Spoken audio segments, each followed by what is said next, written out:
पाकिस्तान क्रिकेटची मॅच होती, त्या क्रिकेटच्या मॅचवरती बरीच टीका केली जाते. आज राज्यभरामध्ये शिवसेनेकडून आंदोलन सुद्धा करण्यात आलं की आधीची भाजपा राहिलेली नाही, आताची भाजपा आहे त्याच्यामुळे पाकिस्तान सोबत मॅच खेळली जाते. मी कुठलाही सामना पाहत नाही, त्यामुळे मला माहिती नाही.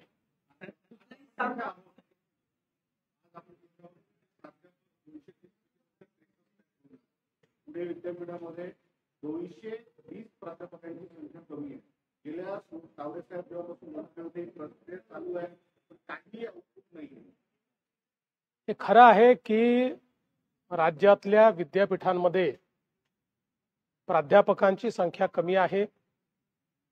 मागच्या काळामध्ये 80% पदं भरण्याची परवानगी ही राज्य शासनाने दिली. चंद्रकांत दादांनी मागे लागून ती परवानगी घेतली. त्याच्यामध्ये काही प्रोसिज्युरल प्रॉब्लेम्स होते. विशेषतः माननीय राज्यपाल महोदयांचं मत हे होतं की अतिशय पारदर्शी पद्धतीनं या नेमणुका झाल्या पाहिजेत आणि म्हणून त्या प्रोसेसमध्ये राज्यपाल महोदयांनी काही बदल केले. त्याच्यामुळे काही वेळ गेलेला आहे, पण आता मात्र ते सगळे बदल पूर्ण झालेले आहेत. त्यामुळे लवकरच 80% पदं ही भरली जातील आणि उरलेल्या 20%लाही आम्ही लवकरच मान्यता देणार आहोत. आपलं एकूणच खूप प्रचंड प्रमाणात झालेली आहे आणि विद्यापीठाला निधी पण कमतरता आहे, कारण त्यांना कामच करता येत नाही, शिक्षकेतर पद पण नाही. तर त्या अनुषंगाने काय केलं? NIRF रँकिंगमध्ये शिक्षकेतर पदांचा कुठलाही समावेश नाही. त्याचा रँकिंगशी काही संबंध नाही. रँकिंगच्या संदर्भात त्याच्या ग्रॅन्युलर डाटामध्ये मी स्वतः गेलेलो आहे. हे नक्कीच आहे की त्यातला एक मुद्दा हा जे काही शिक्षक आणि विद्यार्थी गुणोत्तर आहे त्याच्यामध्ये आपले काही मार्क्स निश्चितपणे कमी झालेले आहेत, जे गंभीर आहे. त्यामुळे त्याची सुधारणा करण्यात येईल. इतरही काही बाबींमध्ये जे मार्क थोडे कमी झालेले आहेत त्या संदर्भात मी विद्यापीठांच्या व्हाईस चान्सलरशी चर्चा केलेली आहे. दादांनी चर्चा केली आहे. त्याची सुधारणा ही लवकरात लवकर आपण करू. राज्यामध्ये जो नवीन जी आर काढलेला आहे त्याच्यावरती नागपूरमध्ये 10 ऑक्टोबरला ओबीसीचा सगळा महामोर्चा निघतोय. तुमच्यावरती विशेष करून टीका केली जाते. आज बीजेपी असं म्हणाले की राज्य सरकार हे ओबीसीला मूर्खामध्ये काढण्याचं काम करते. जो जी आर काढलेला आहे त्याच्यामुळे ओबीसीचं आरक्षण जवळपास संपले आणि सर त्याला मला असं वाटतं की दोन्ही बाजूने केवळ राजकारण चाललेलं आहे. आम्ही काढलेला जी आर हा कुठेही ओबीसीच्या हक्कांवर गदा आणणारा नाही. एकही नकली व्यक्ती हा ओबीसी मध्ये समाविष्ट होणार नाही. नकलीचा अर्थ जो ओबीसी नाही असा हा ओबीसीत समाविष्ट होणार नाही. अशा प्रकारची काळजी त्या जी आर मध्ये घेतलेली आहे. आणि वडेट्टीवारांना तर बोलायचा अधिकारच नाही. याचं कारण ओबीसी समाजाकरता जे काही केलंय ते आमच्या सरकारनेच केलंय.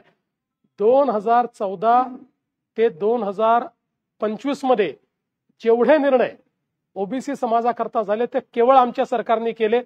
ओबीसीचं वेगळं मंत्रालय आणणारे आम्ही, ओबीसी करता योजना तयार करणारे आम्ही, महाज्योती तयार करणारे आम्ही, या ठिकाणी 42 हॉस्टेल ओबीसी करता देणारे आम्ही, आणि सगळ्यात महत्वाचं की उद्धव ठाकरेंच्या सरकारने ओबीसीचं घालवलेलं राजकीय आरक्षण हे परत आणणारे आम्ही, आणि पूर्ण 27% पूर्ण ओबीसीचं आरक्षण परत आणणारं आमचं सरकार आहे. त्याच्यामुळे ओबीसीला हे समजतं की त्यांचं हित पाहणारे कोण आहेत. यापूर्वीच्या कोणत्या सरकारने ओबीसीचं हित केलं? मी दाव्यानं सांगतो की माझ्याशी खुली चर्चा करून घ्यावी. ओबीसी हिताच्या संदर्भात आम्ही केलेलं काम आणि ओबीसी हिताच्या संदर्भात इतर सरकारने केलेलं काम यांना केवळ राजकारण करता येतं. आम्हाला ओबीसी समाजाचं हित पाहायचंय. आम्ही ते हित करणारच आहोत. मराठा समाजाचं हित करणार आहोत. सगळ्या समाजाचं हित हेच सरकार करू शकतं. कोर्टाने सरकारला विचारले की मग मराठ्यांना आरक्षण कुठलं, ओबीसी की असं कोर्टाने कधी विचारलं मला माहिती नाही. विचारलं असेल तर उत्तर देऊ. समाजातल्या 2 तरुणांनी आत्महत्या केली. तुम्ही ओबीसी समाजाला वारंवार सांगताय की भाजप असेल किंवा आम्ही सगळे नेते असून ओबीसी समाजाच्या बाजूने, दोन्ही समाजात तेढ निर्माण होऊ नये असे प्रयत्न तुम्ही पहिल्यांदा बाईट दिली होती जी आर आल्यानंतर, पण आता ओबीसी समाजातल्या लातूर जिल्ह्यातल्या दोघांनी आत्महत्या केली. काय आव्हान? मला असं वाटतं की जोपर्यंत दोन्ही समाजाचे नेते खरी वास्तविकता काय आहे ही समाजापर्यंत पोहोचवणार नाही तोपर्यंत हे तेढ कमी होणार नाही. याच्यामध्ये पहिल्यांदा तर मी एवढंच सांगू इच्छितो की ज्यांच्याकडे कुणबी नोंदी आहेत त्यांना सर्टिफिकेट मिळणार आहे. बिना नोंदीचं कोणालाही सर्टिफिकेट या ठिकाणी मिळणार नाही. त्यामुळे ओबीसी समाजाने चिंता करण्याची आवश्यकता नाहीये. मला असं वाटतं की कुठेतरी हे जे वातावरण तयार करण्याचा काही प्रयत्न करतायत की जणू काही आरक्षण गेलेलं आहे, अशा प्रकारचं वातावरण तयार केल्यामुळे मुलांच्या मानसिकतेवर त्याचा परिणाम होतो आणि दुसरीकडे दुसऱ्याही बाजूनं टोकाचंच अशा प्रकारचं राजकारण या ठिकाणी चाललेलं आहे. अशा राजकारणाने कधीच समाजाचं भलं होऊ शकत नाही. समाजाचं भलं हे समाजापर्यंत वास्तविकता पोहोचवली तरच होऊ शकतं. आम्ही ती वास्तविकता समाजापर्यंत पोहोचवतो.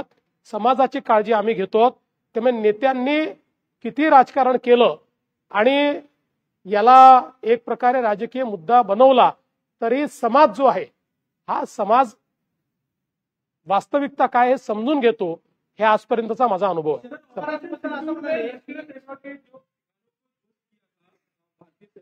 पाकिस्तान उनके रिकंस्ट्रक्शन के लिए फंड कर रहा है, रिपोर्ट आई है, एफएटीएफ का यहाँ पर रोल बनता है.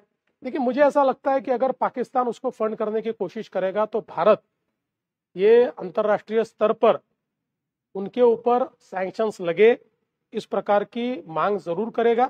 लेकिन ये जो मुद्दा है इस मुद्दे के ऊपर आधिकारिक तौर पर भारत सरकार ही बोल सकती है. मैं इस पर आधिकारिक तौर पर नहीं बोल सकता. हाँ, मोहीम चालवण्याचा जे सह्यांची मोहीम झाली आहे मुंबईत या लोकांना त्रास होतोय ज्येष्ठांपासून लहान सर्वांना. तर सरकारची भूमिका काय आहे? सरकारची भूमिका याच्यामध्ये डीजे मुक्तीचीच भूमिका आहे. आपण मोठ्या प्रमाणात तुम्ही बघितलं असेल तर या गणेशोत्सवातही डीजे वाजवणाऱ्यांची संख्या ही कमी होती. ती जवळपास महानगरांमध्ये आपण बंदच केल्यासारखी होती. काही ठिकाणी आपण त्याच्यावर कारवाई केली आहे.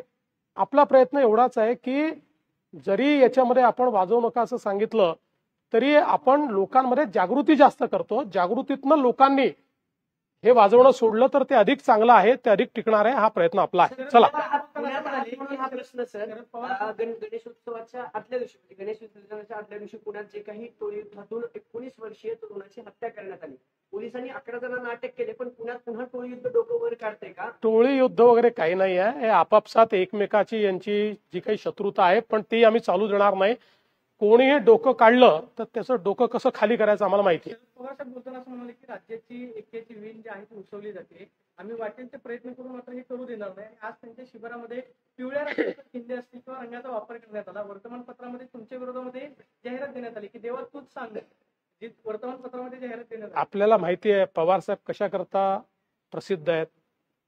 पवार साहेबांनी एक्स म्हटलं की वाय समजायचं, याकरताच पवार साहेब प्रसिद्ध आहेत. त्याच्यामुळे मोठे नेते आहेत त्यांच्यावर अधिक काय बोलू. चला.